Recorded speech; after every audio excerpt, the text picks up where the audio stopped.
ഗൗരീനാഥം മഹേശം ത്രിപുരമദഹരം കാമദഹനം വന്ദേ ലോകാധിനാഥം ശശിശകലധരം മോക്ഷദമഹം ആശംസേഹം ച രമ്യം ദിനമുഖമധുനാ മോദതമിദം ഘസ്രം സോമേന ദീപ്തം ശുഭസുഖദമിമം മിത്രഭവതേ. ഇതാണ് ഇന്നത്തെ ശ്ലോകം. ഇനി അർത്ഥവും കൂടി ഒന്ന് പറയാം.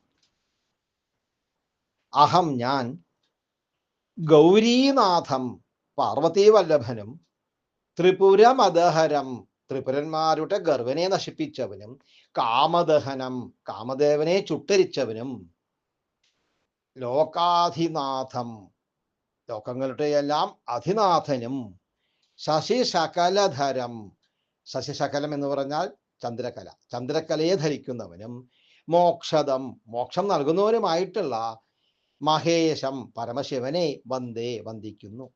ഹേ മിത്ര അല്ലയോ സുഹൃത്തെ, അധുന ഇപ്പോൾ അഹം ഞാൻ ഭവത്തെ അങ്ങയ്ക്കായിക്കൊണ്ട് മോദതം രമ്യം ഇതം ദിനമുഖം സന്തോഷം നൽകുന്നതും മനോഹരവുമായ ഈ സുപ്രഭാതത്തെയും സോമേന ദീപ്തം ചന്ദ്രന നന്നായി ശോഭിക്കുന്നതും ശുഭസുഖദം മംഗളങ്ങളും സുഖവും നൽകുന്നതും ആയിട്ടുള്ള ഇമം ഘസ്രം ച ഈ ദിവസത്തെയും ആശംസിക്കുന്നു.